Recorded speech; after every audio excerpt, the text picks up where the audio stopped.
Welcome then to an In Conversation event around Delusions of Grandeur, and we are in conversation this evening with Tara Gatherer, David Parkin, the author of Delusions of Grandeur, Chris Slowe, and me as the chair. I'm Lydia Towsey. To tell you a bit more about who is here though, and do it properly, do the official bios, I'll say a bit more about you. We'll start with Dave.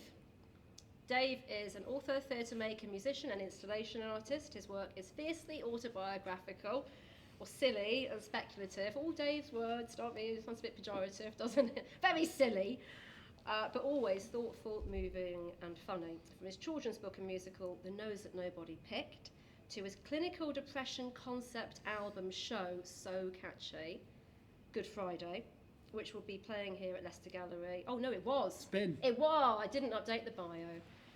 It was playing here a couple of weeks ago. Yeah. Do you think you'll do it in the future? Yeah, sometime. Yeah, sometime. And so it was amazing for anyone. I think there were some people here with us who were there that night, and it was so moving, sort of crying and laughing. It's a whole mental health experience I was having in response to it, but in a good way. It's a great show, another show within a show. Dave had a bipolar manic episode in 2015 and was sectioned for 4 months. Your Delusions of Grandeur show is an installation examining this experience via a plethora of mediums, and it's in residence here till November the 10th. Okay. Tara Gatherer, over here, you are a friend of Dave's. You have worked as a theatre director and as a director of the poet and performer Bob G's Death, a romantic comedy, and you've worked in radio as a presenter with community radio station Panj Pani.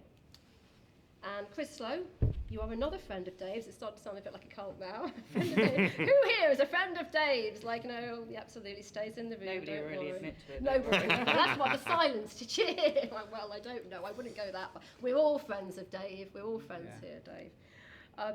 You, Chris, your professional background is in the arts. You previously worked at Leicester City Gallery and now, and then New Walk Museum, and now LCB, where you are employed as programme manager.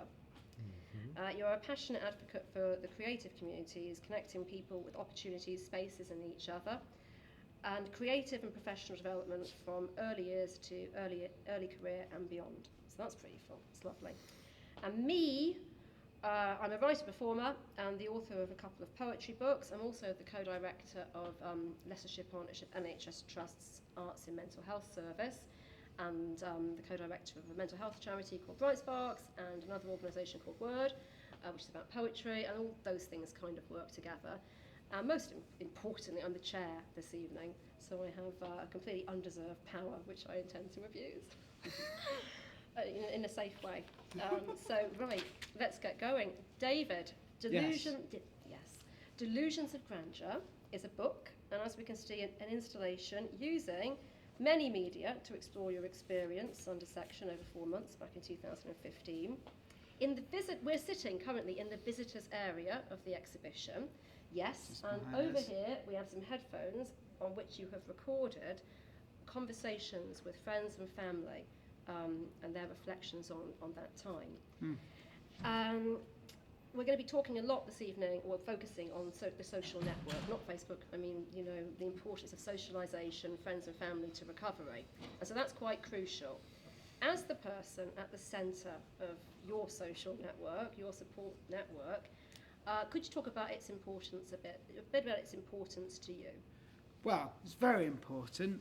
I mean, so first things first, so I had my parents who came and saw me in the afternoon, and then I had friends who came and saw me in the evening, and Chris set up a Facebook page called Dave Watch, where it was a private Facebook page, and they said, okay, I'll see him on Monday, you see him on Tuesday, whatever.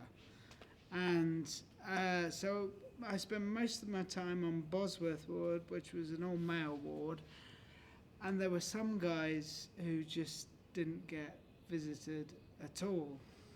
And, you know, just because being sectioned is very boring a lot of the time. You're just stuck in the same rooms, you know, with the same people. So having people to visit you was, you know, it kind of broke up the day. And obviously I got quite excited. Well, depends when you met me on my journey. I got quite excited by people's visiting. I'd cook lots of coffee and play them my songs I'd written, because I was working on a new album whilst I was in there, and I'd yes, and also I was drawing pictures on the walls, and so there was that stage, and then obviously you have the crash afterwards. I had the depression afterwards, and I can't remember that as clearly. I don't know what I don't know how I was, but obviously because I was depressed, I guess. Yeah. But just to see people, and I think it's so valuable, and I'm very lucky that I've got such good friends. And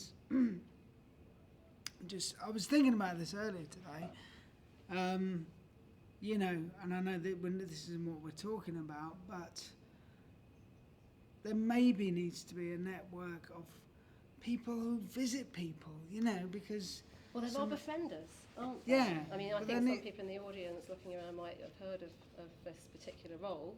The idea of, someone, it's your job. Often it's a voluntary role, but I suppose there's a kind of crossover when it's paid between sort of advocate workers, support workers, therapeutic workers, but certainly having that befriender, it's in the title, and it's the role is to be there, to provide that solace and someone to talk to, because I think one of the biggest indicators of mental illness is often isolation, or it's certainly one of the biggest fuelers of it. It's Carl Rogers talked about how we are relational beings and how our identity is formed in context. And if you retreat from life, or if you don't have the opportunity to have people around you, who are you then? And you can lose identity if you lose touch with people. Yeah, there were kind of they fell into two categories. There were the younger guys who weren't visited much, but were visited by their mum, like every other day or every other day. And then there were the lifers, the hardcore, who just never got any visitors at all. So anyway, but bringing that round, having friends come visit me was really helpful. important. Yes. Something to look forward to, something sustaining. And you talk about, you've used the word privilege before in terms of friendships, that you very humbly say you're lucky to have these networks. I mean, I think it's also because you're all right, aren't you? You're he's quite nice, we have to acknowledge it, really. He draws people to him. But for those people who are more isolated, there is still that hope that we can all go through periods in life where we are isolated anyway, however nice or good we are. And we'll maybe talk later about ways we can cultivate our networks and build up support. I mean, what was quite nice was, this is one example I can specifically remember. There was a guy called Steve, who I don't think was in the right ward, because he had this memory problem. Yes. So it was more neurological. I think he had a violent outburst. Anyway, so he had his mum came and visited him, but my family sort of befriended him, and so we'd all play Scrabble and chess, and I think you might have got to know some of the other characters on the ward a little bit, maybe you and too. There is that community then that can be recreated, or a community that is the inpatient community in any situation will kind of move towards community, maybe, when there are people that's form really relationships. Nice of your parents to include them. That's really sweet. Well, a lot, doesn't it? We've got a question later about relationships with other people on the wall, because that would be really good to come back to, so hold that thought. Listening to the audio we've mentioned before, I was struck by, how many people here have had a chance to? So I can see someone's put, yes, there you go, and they're not lying. Some people are doing like that in case they're asked questions. So 28 minutes in, do you call? No, there'll be no questions, but that's just nice to know that some of us have had a chance to listen. I found it really immersive and compelling. It was a lovely listen. But I was struck by the way in which your friends and family, and you one of the talkers on there, aren't you, Tara? How you kind of create an alternative narrative to events, to the one that is created by Dave's notes that have been written by medical professionals. And I think that's very helpful, and it makes me think of how there isn't just one view, and it's easy to prioritise the medical model prioritises the professional view, and that's what happened. But it can be odd sometimes. It largely, I suppose, this different narrative largely has the same outcome and tells, broadly speaking, the same story. But for you, it's personal, and if it's subjective, it's also objective, because I suppose there's something of being an outside eye. You were coming in as visitors, and less in it then, and they're more able to sort of provide that outside eye view, which is someone we're very interested in what you have to say this evening. Would you like to start from the beginning and tell us a bit about your memories from your perspective of the lead up to Dave's sectioning? Yeah, who would like to go first? So the lead up, I remembered I was recording The Nose That Nobody Picked. You were... So many funny stories. Thought you'd like to know, to revisit these hilarious... I was recording The Nose That Nobody Picked, and I was flying, so I approached it like Brian Wilson, who used to fill up a studio with sand. Yeah. And Dave... I remember you telling Dave that you were Brian Wilson. Yeah. Dave is present. Dave, so I had a few people there. Sorry, I'm talking a lot, but I had a few people there who were in the show, and Dave was a musician. And so I was getting them to do all these weird things. I remember being told that the guy in the studio hated you. And I just was like, this guy is doing my nutting, he has to go. And then everybody around you, the musicians you were working with, were making excuses for you and saying, oh, he's not normally like this, whatever. But my experience of you was slightly different because you're quite, out there anyway. So you were basically like Dave turned up to 1,000. So it was just like an exaggerated version of yourself. So it's quite difficult to tell, and I imagine it's quite difficult to tell with anybody, because you don't change all of a sudden overnight. You're still the same person, but you're just more like yourself. So you were being extravagant and saying ridiculous things, but sometimes you do that anyway. So the biggest thing was that you were insisting that you'd written the agnostic parable of our time. Yeah. That phrase is the best phrase, the agnostic parable of its time. Read The Nose That Nobody Picked. He's exactly the same. So it was hard to tell. But it was things like you weren't sleeping, I remember that, and you were like really awake all the time anyway when I spoke to you, and talking really fast and all the rest of it. But it would be like you were saying, oh, well, I was up at 3 a.m, I tried to get people to come round, everyone wanted to go home, how ridiculous. So I ordered some wine and got an Uber driver to deliver it to me. And those things are a bit like, yeah, no one's that desperate for a bottle of wine. You could have walked to a Tesco 24 hour, I don't know, whatever. But it felt like those were the sort of signs that something was happening. But to me, it felt like it happened really quick.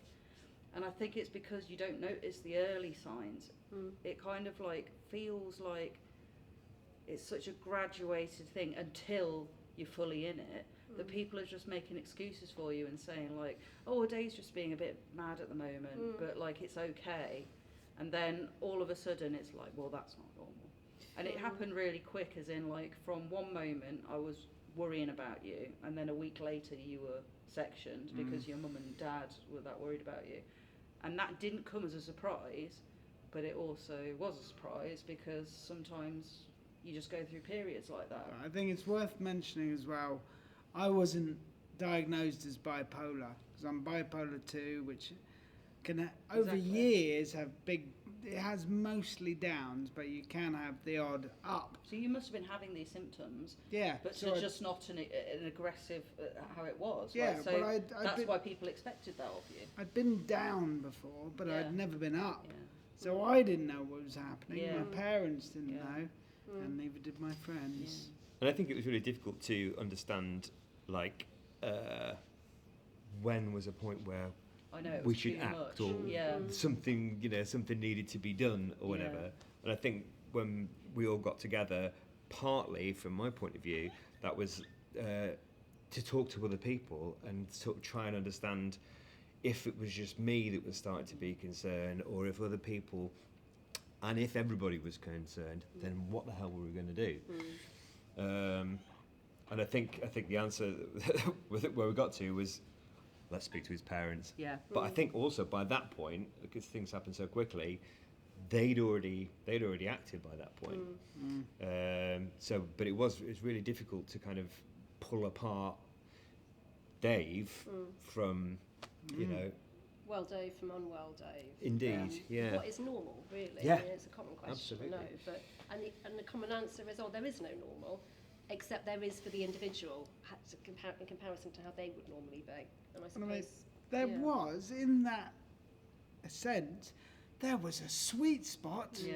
There was fucking great, you know, but then you just keep going. Yeah. Because it gets out of control. And when you first then were admitted, you were admitted to Aston Ward, which was at the time a mixed ward. People may know that now mental health wards and wards are a single sex. But at that time, only 5 years ago, it was still mixed. What were your first impressions? I mean, maybe we could ask each of you as well of that mixed sex setting, or just the setting of a mental health ward that you encountered. I mean, I'd never been anywhere like that before, so I just kind of went in with an open mind because I had no expectations of how it was going to be. So it was a bit like kind of walking into sort of any hospital environment, but obviously when you get through the different layers, then it's a kind of different setup with a kind of social area and all that sort of stuff. And it sort of felt normal-ish, you know. I think with repeated visits, you know, there was different people who were reacting in different sort of ways, and you started to see. Yeah, it wasn't just maybe. Absolutely, yeah. But that initial place. sort of thing was just brand new for me, so Yeah. I had no expectations of it. And what about you, Tara? How did you find it? Well, I know Aston Ward, I've been there before, Right, so okay. to me it felt strangely familiar. But like what I noticed then, weirdly, was like, since the last time I'd had experience from it, which would have been another at least 5 odd years, so 10 years was that no years. work had been done, Yeah. that it looked exactly the same. It was pretty rough around the edges. So from someone who's seen it evolve, nothing had changed, hadn't evolved. And so it felt like the appearance of sort of relaxed, caring environment, it's still a ward, and it's still got the bed areas that are all separated, and like you don't see that as a visitor.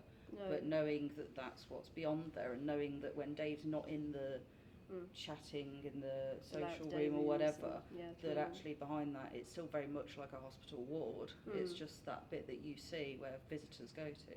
But also I was sort of a bit depressed about that it's not really like, you know, give it a coat of paint, stuff like that. Yeah. I felt like it was disappointing that when people are in those situations, you're not really in a nice environment. And the only thing you can do, and this is very much my experience from it before, is literally walk around, sit down, maybe play, like, we'd play games and stuff, chess, but then like go for a fag, come back out, go for a cigarette, come back out, and that's literally your life. It's very like unstimulating, so I don't find it was particularly helpful. So seeing Dave in that situation, he was lucky that when he first went in, he was manic in the sense of he was his own entertainment. Yeah. So everything that you did was hilarious and amazing. But when you inevitably come down from that, you're stuck in a horrible place, and you wanted to come home, and no wonder. Like, hang on a minute. I mean, the thing about What did you think? the Aston Ward, is it was kind I liked Aston Ward. It was lived in, and it had this. So I was really flying. I mean, first off, I need to say in this context, which you two didn't experience, but I was furious with my parents. Yes, that comes through quite clearly, actually, in the book. And I think there's, you know, that,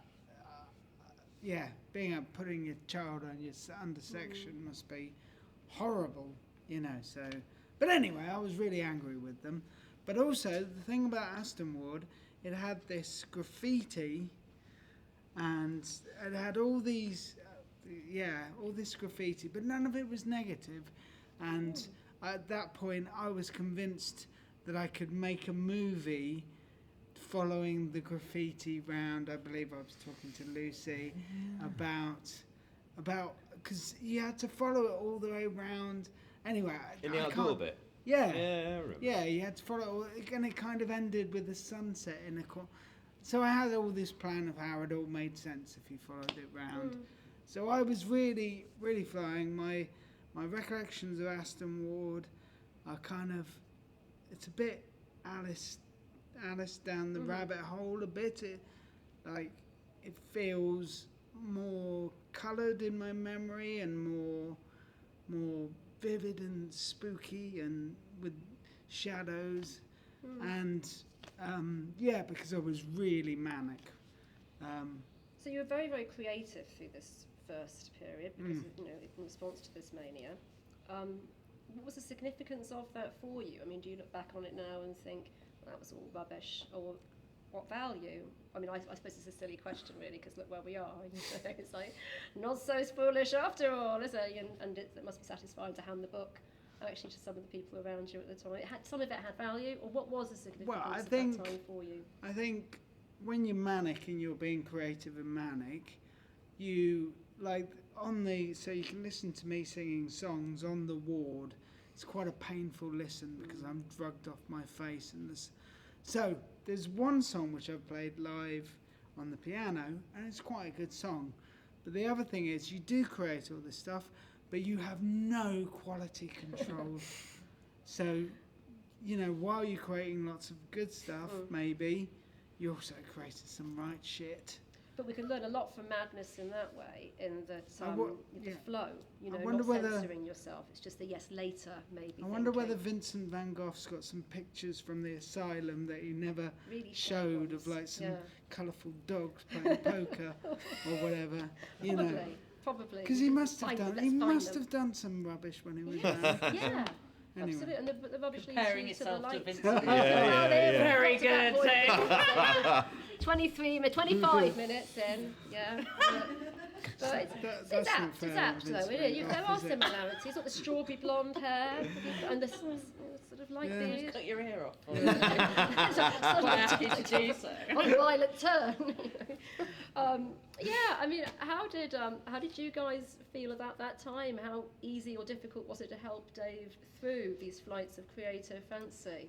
Was it enjoyable? Sit back and relax, really. Yeah. It was a little bit. Let him just go for it. Yeah. I mean, there wasn't really much more you could do. No, you couldn't really say anything. But Dave, you're very aware now, you have to go through that process of producing a lot of shit to find a really good thing. And so it was just a raw, uncensored version of yourself, really. Can I say, I often wondered, was there, when you came to visit me, there was always a little bit of, not morbid fascination, but what's fucking Dave doing now? Is there any of that, or maybe only not? in a worried sense. Okay. I wouldn't say it in a this is a great show to watch, let's have it. Oh, no, yeah. Nobody was thinking that. People were more thinking is he going to be okay? And just enjoying spending time with you. And I suppose when Dave was manic, it was more interactive than obviously when he wasn't. So we all just went to visit him because we were wanting to support you. And so I felt like you put on a performance for everybody. So when we come visit you, different visitors will come, you'd be like, okay, you're here at 1 o'clock. He'd say Chris is coming at 5 or something. So you had kind of a schedule, and maybe that really helped, having a breakdown for your day of people visiting you. And because you're that kind of person, you like to perform, gave you something to focus on. Again, relational identity. That was your identity. So you had an idea of what you wanted to do. So you see me or whoever in the afternoon, and then later on in the evening you have someone else come visit, your parents or whoever. So I think it was very helpful. But it didn't really faze me just watching you tell me about stuff and doing it was just interesting. As in cool, I'm quite interested to what, at least he's not miserable is what I would think. Yeah. Knowing that inevitably it was on the horizon, or hoping it wouldn't be. Yeah. But essentially just letting you Yeah, I wasn't. enjoy yourself? I wasn't aggressive manic, was I? No. No, Okay, you were that's really good. happy and like Oh. wanted to involve everybody, and that's what got you in trouble. I think was that you wanted to involve everybody in your way of thinking, but Which- no way aggressive. It does lead us quite nicely, actually, onto the subject of Barry, who comes up in the book. I don't know how many people will be familiar with the character of Barry who've read the book and know that detail, but involving people. So, if we could maybe talk a bit about your relationship with other patients and how they shaped or otherwise your recovery. And then your desire to be involved. So Barry, would you like to tell us a bit about Barry? So Barry was this guy. He had learning disabilities as well, and he just walked up and down. That's all he did. As Pete Shenton says in the audio, it's kind of like a cliche thing to do. Like, and the phrase he used, if you were hiring at Rent-A-Ment.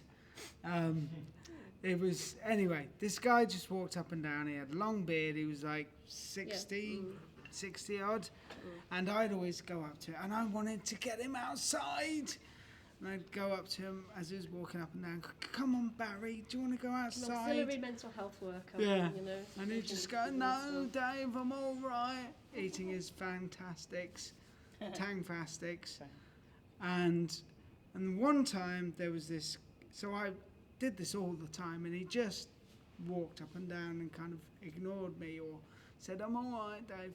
And there's this guy from Mind walking with him, and I interjected, and I said, I think Barry could really do with an escorted walk. And obviously I was interrupting something, and I don't blame him, No. he snapped. And I think maybe because he's got learning disabilities, in the past he's had to defend himself because this old geezer turned round and like properly decked me, you know, like 2 punches to the face and then an uppercut. It was really... Seemed to know what he was doing, actually. Dave, you know, it he didn't know what was... It was really impressive. And I found it hilarious. At the time. It is quite, in retrospect, actually, the way Dave tells it in the book, though, in retrospect, you use humour so well to engage with very serious Well, I matters, did and that's a find good it example. really funny. It is quite funny in the book, I have to say. But at the time, I think I would have been the other way round. At the time, I would have found it less amusing, personally, if it was me on the punchy receiving end of it. I mean, you make such close bonds with the people. I mean, maybe, so the last talk we're having on the 8th is with Ricky C, who's a rapper who was sectioned at the same time as me. But yeah, what did you make of the other patients? Mostly lovely, and I think to a certain extent, I felt like they were lovely because you were, like it was like you were trying to help everybody and kind of lift different parts of themselves out of their current situation and get them involved with doing things differently and all sorts of different things. I mean, I think You put so much energy into that crusade. yeah, and, absolutely. When you're because manic, you had it was to like spare at the time. Yeah, you had it to spare. I was everyone's saviour. The French woman. And mean, I do should you be know running the French woman? NHS. That's what I thought. And that is what you've learned, retained from this experience. Well, some truth, maybe. But do you remember, there was a story of the French woman on the audio? Was it in the book or the audio? I think it was It's the both. audio. Yeah. It's, well, Do you remember that? Do all of you remember this detail? Or So I only really remember hearing about other patients via you. I don't think I had much interaction. There maybe was someone we played chess with, That but would have like been you Steve. say, you were trying, and you were trying to involve everybody. Which, like I was saying about your parents, is just obviously a trait that you're all just lovely and want to help you. It's really sweet. And so I don't really remember much about everybody else, but I think maybe, I don't know, like you just wanted to include everybody, but it wasn't seen to us like different I experiences. mean, that sounds great, but there, I was put on one-on-one with and they wouldn't let you one-on-one talk to other people. one-on-one a lot of the time. observations Oh, because yeah.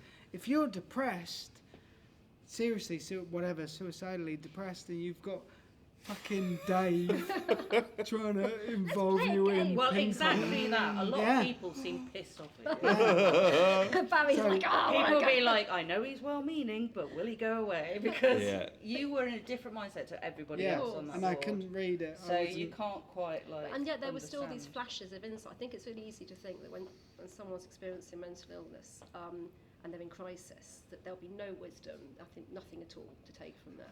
And yet I'm so focused on this poor French woman. She wasn't actually French, but a woman you met on the ward, and your parents and you got into conversation with her, and she was very, very depressed, and the staff were able to bring her she out of was- herself. She walked around, she's barely verbal. Very verbal. And when Yeah. she did talk, she talked about destroying the world and it was all her fault. But then your parents and you got talking well, my parents mainly, about yeah. France. I think maybe they'd been there Yeah. on holiday, and suddenly she shared she spoke French.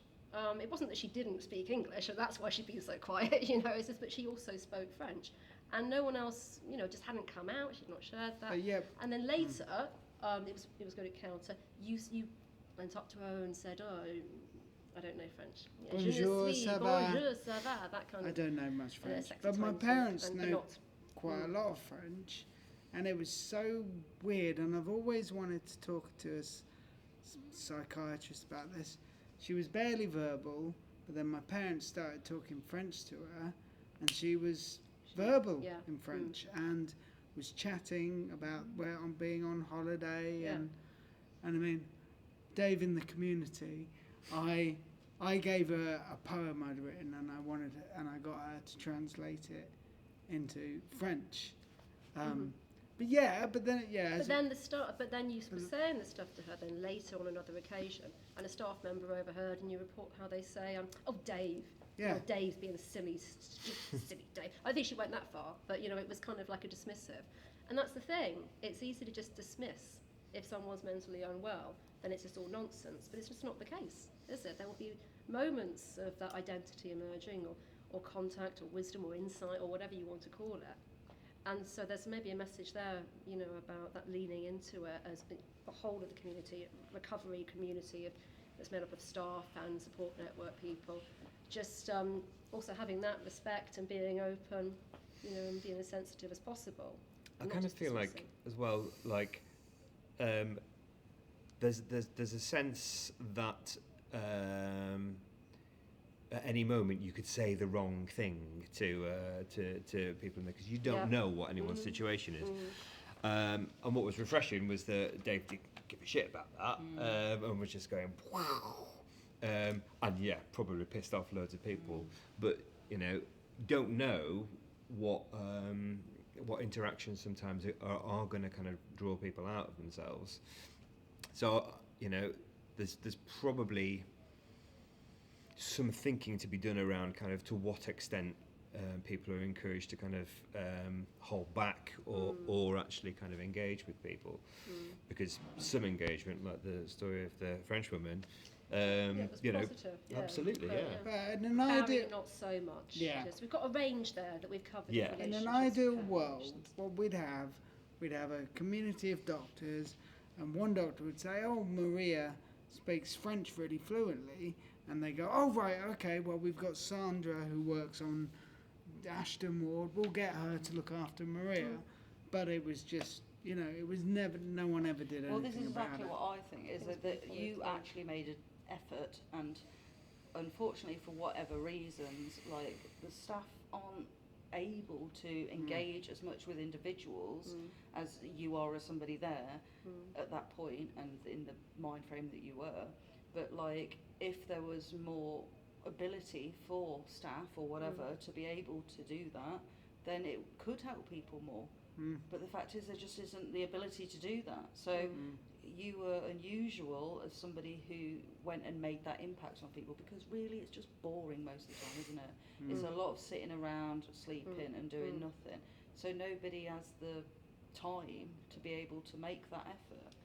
I mean, I heard in Cuba there's it's communist and there's less funding, and there isn't a mental health service as well funded as there is here, just as a case study. So there are fewer doctors and nurses and all of that, but what there is are more people taking up voluntary roles and supporting on that basis. And the outcomes, broadly speaking and massively generalising, are very similar. And that does suggest, it's more that the psychosocial model, has a lot going for it in contrast to, alongside the medical model. I know. I'm not saying that there should be, of course, no, they should have medication, and there are things that we're treating as well. But having contact with people, building relationships, absolutely, it makes a huge difference. And we can see the microcosm version of that with you, in that you had this kind of mocked up Cuba, if you like, with all of your friends and your Dave watch, not like your little canary popping out, to be seen, spring watch, and you had a very good outcome. I mean, it might have not felt so at the time, but over a 4-month period, you made a really good recovery. And look at you now, and you're flying in a different way. I mean, you had these highs and lows. You went through this devastating low. How was that to support Dave through, in contrast to the high? I mean, just to give a look, I can remember, I went to the train station with a half-hearted, it wasn't really an attempt. I can remember, I think, am I remembering this right? You came to see me. Mm-hmm. Well, yeah. I mean, I can remember. I just gave you a big hug. Yeah. I had a bit of a cry. Absolutely.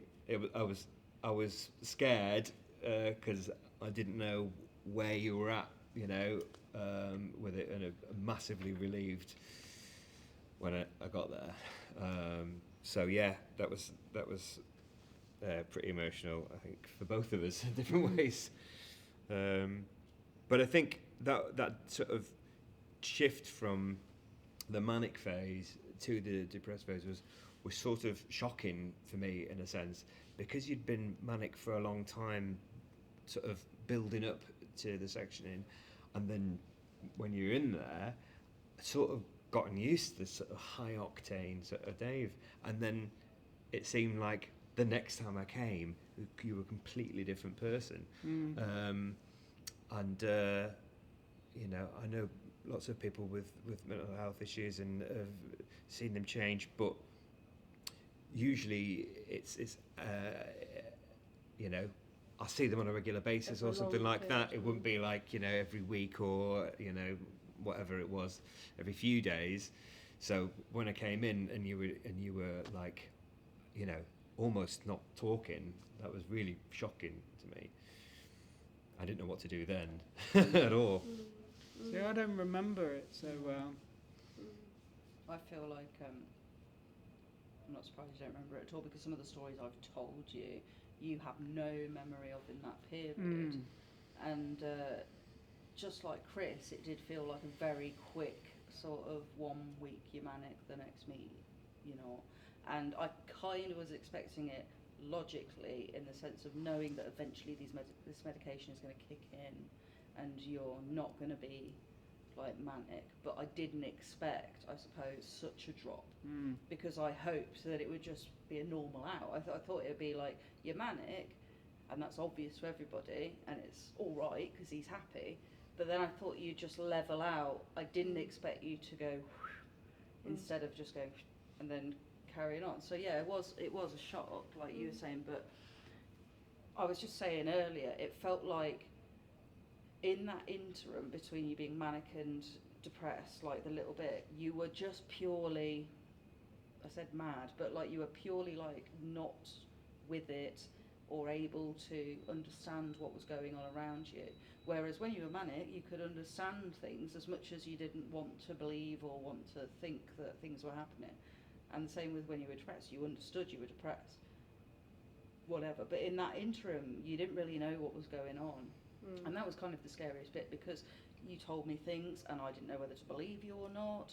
There were experiences we went through and I thought, like, will you ever remember these? And you don't remember some of them. I remember, but that was more when I was depressed. I remember going to the chapel. Yeah. And like, so when you went to the chapel, that was very strange to me, because as far as I knew, you weren't religious. And when you went there, you were very religious. It wasn't like a spiritual thing. it was like you sat at an altar and crossed your hands and prayed and cried quite a lot.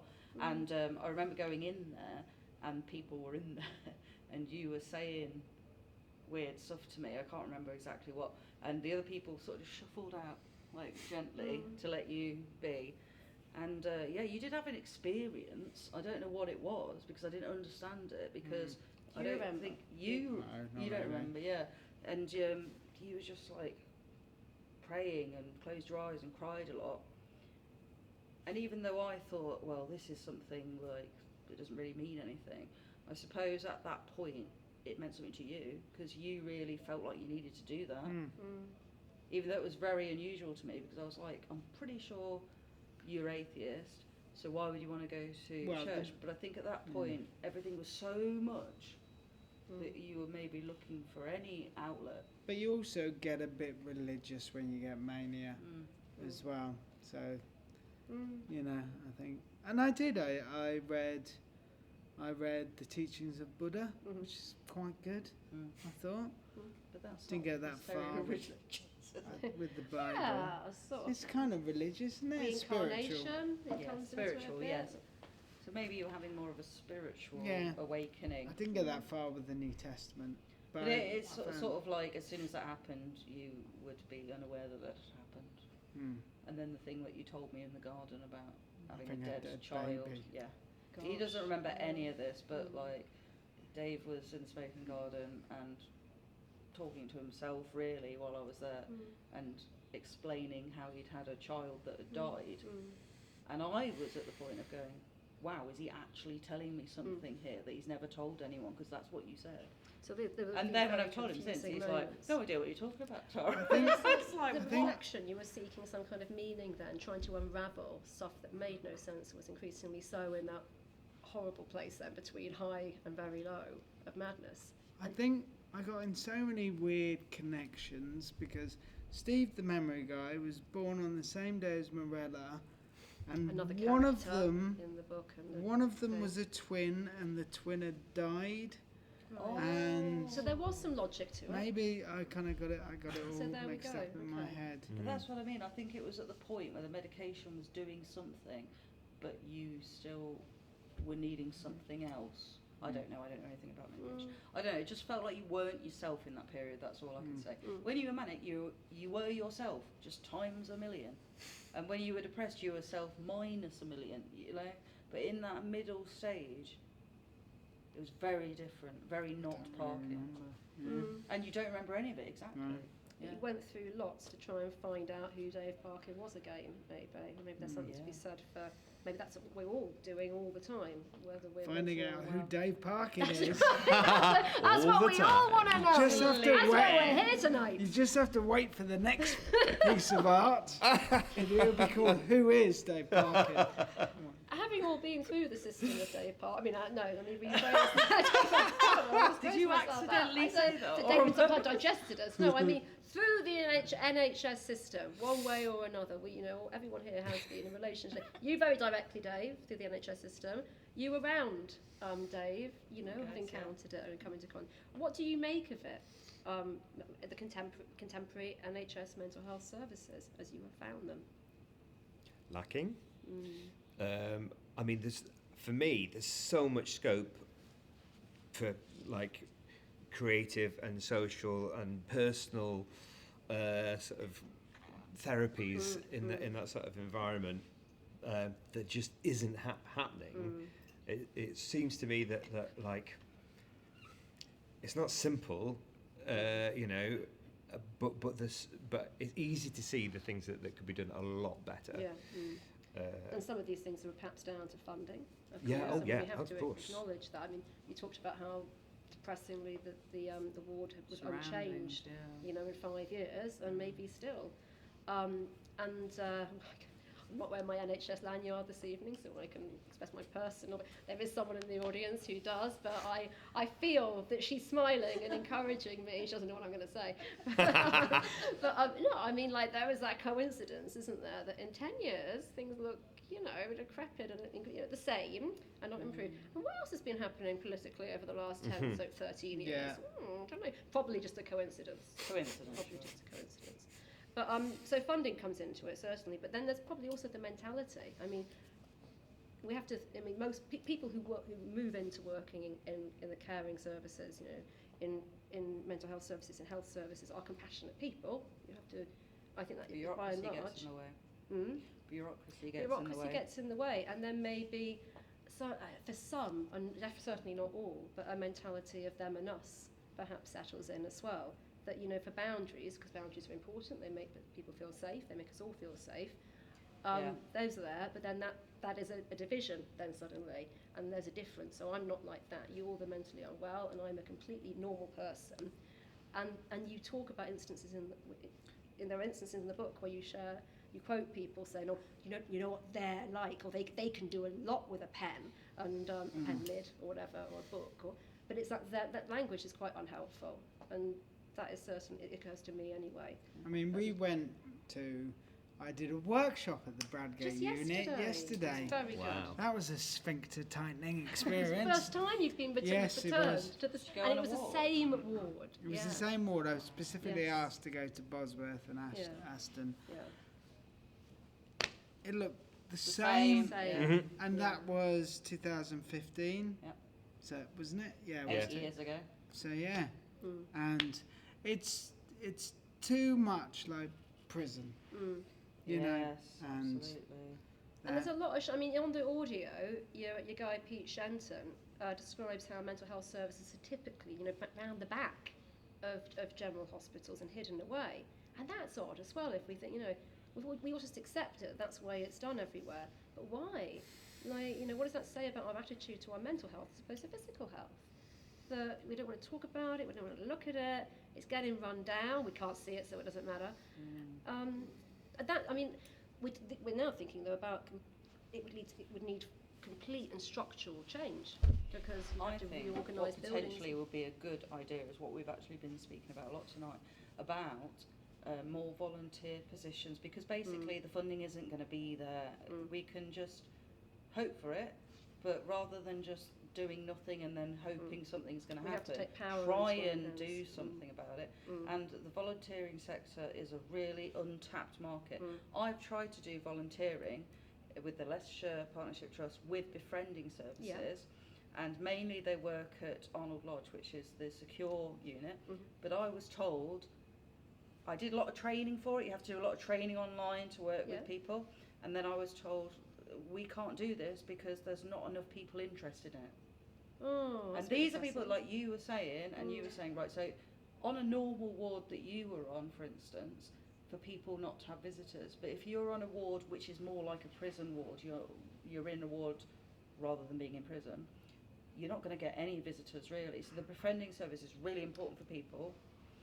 And anyway, I was told after all this time, I'm sorry, like, we're really glad that you want to volunteer with us, but we can't place you anywhere. Because the staff because people weren't engaging with it. They were seeing it as like a little bit on the side. They weren't engaging it as being important for people. And so if there was more involvement with people who are willing to volunteer with mental health, especially with things like befriending systems or whatever, or even just helping out, then that could pick up the slack that the funding isn't able to, because we have to just accept that, okay, there isn't the funding right now. We can complain about it, but that's not doing anything, is it? And you go back to ward after 8 years and it's exactly the same. Why not employ some volunteers to paint the ward? I don't know. And some of this stuff surely does these happen. things can. I mean, with our arts and mental health service in Leicester and Leicestershire at least, we have got. Well, there's groups of people, and that's really helpful. You know, yes, there's groups of people, and then also volunteers. You know, people in some cases who have recovered from have been using services or still are using services, going onto the ward to support mural painting, and be part of delivering performances and be part of delivering workshops. But it's like in place. Just needs to be more. Spreading that practice and also embracing it a bit more, because anything new, people are sometimes resistant to, aren't they? And this idea of co-production, broadly speaking, that no one has all the answers, and we have to collaborate if we want to move forward, is not a new idea, but it's sort of a new thing, I think, in health services that people are starting to think around. I think because it's new for some people, people are still can be a bit territorial and less. Not. There are some instances of that, absolutely, and I think it's about focusing on the positive and building that co-production approach and drawing on the skills of volunteers, the lived experience, knowledge I just think what as well. have you got to lose, really? Yeah, at the there's end of nothing. the day. Yeah, absolutely. It's not like you're wasting money on a project, and I just think, like you say, there's a lot of fear around accepting something different and new. But that's just a way of excusing yourself not to do something. Yeah. And things like this are disruptive in a good way, because they force people to reflect on, It's a harsh reality. Absolutely. The way you describe someone in notes. I mean, people are under a lot of pressure as well, and that does not help. And then if people haven't had personal experience themselves, all you have is empathy. You have to imagine. It's not personal. It's not your own experience. You're reflecting on, remembering. But all of that, this is disruptive in a positive way, because it encourages people to think and question how would they normally approach a situation, and how we could all improve. Look at him grinning away like a loon. He's like, I love Lydia. Lydia's I am like, happy, positive. he's like Lydia. my hype man. Yeah. It's great. I do think he's pretty good. I mean, I hate to say it, really. But it's fueling it. The thing's called Delusions of Grandeur, and here I am going, you are a genius. No, you're right. The new Vincent van Gogh. I'd like to finish, maybe just including everyone a bit. Everyone's like, oh, hang on a minute, this is new, and checking their exits. But maybe we could all just think and go around and, if anyone wants to say anything, about the value of social networks and friends and family to you, to us, to all of us, in relation to our lives. How to cultivate more positive relationships. Do you think they make a difference? And if they do you have them? And if people don't, how can you find more of them? What helps when it comes to friends and families, and how can you build these relationships in your life? I mean, would you like to start, and then we'll pick on people? Yeah, we've only got 6 minutes. There's hope. You might run out of time before we get to you. Hold on to that. Hope is important in recovery. How do you make friends and influence people? I don't know. That's a really tricky question. I suppose. I'm thinking if it's important, if it's good, it's important to have friends and family, but we get isolated. I think one of the big important things, if you ever know someone, and I'm telling the converted here, I'm preaching to the converted, but if you ever know someone who's inside, then go and see them, because it makes such a huge difference. It's easy to think it won't, or there's nothing I can do, I'll say the wrong thing, I'll make it worse. But you say not.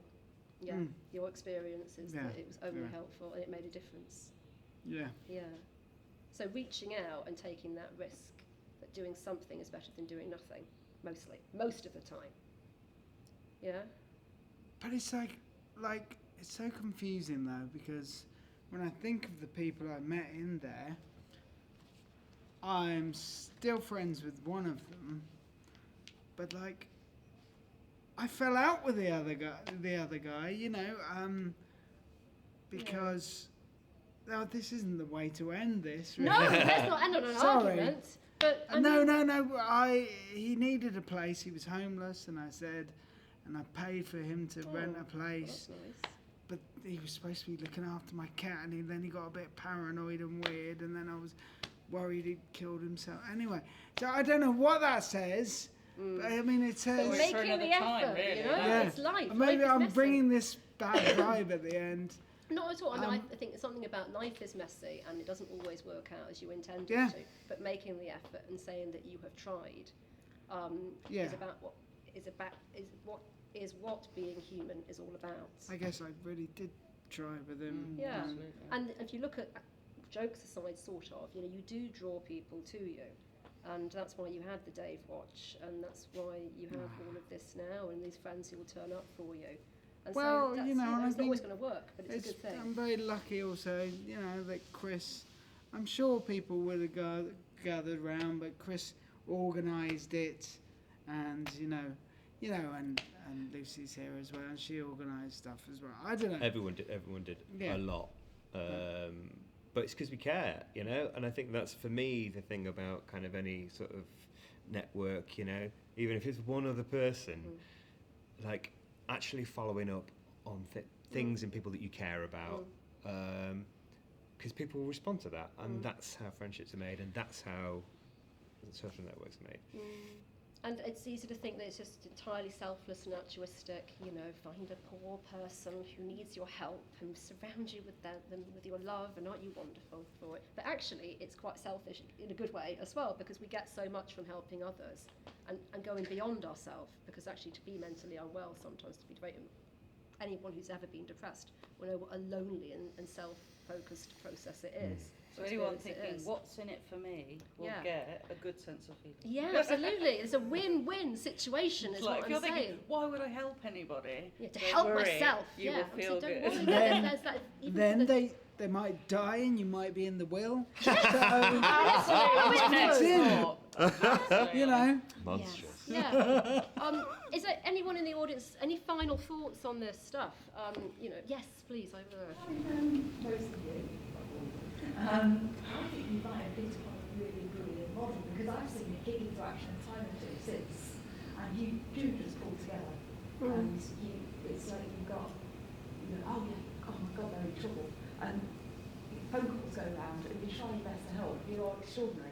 Well, you're part of that group as well, though, aren't you, Jackie? I'm a late comer. Well, So it's about maybe, you know, in general, building stronger, more cohesive communities, that we are part of many moving parts, and you can, be part of social networks and build stronger, safer societies. Yeah. But I think, like what I was saying, it's like not everybody's lucky enough to have like a big group of friends. How like do that. you reach out? I mean, any thoughts on that in that way? If you do find yourself isolated in the community and feeling miserable, how do you change that situation? Over here, Lucy. Social media, when I went through something like that. Social media. Used it to work out my thoughts and Wow, balance yeah. it against other people Yeah, as well. yeah. So it's so often talked about in negative terms. And also have comparing this to others, support but- network with these They've got- guys. yeah, They're terrible gossips. They're really good. Yeah. That works. But there's an instant way there that's sort of free as well. If you've got an internet connection, I guess you can just talk to the people you have selected to be your And community. also found other privately. people in the same unique situation as me Yeah. through social media as well, Yes, all the which was different groups invaluable. that you get on social media. Yeah, social media can be a good way to find like-minded people or people who are going through similar experiences.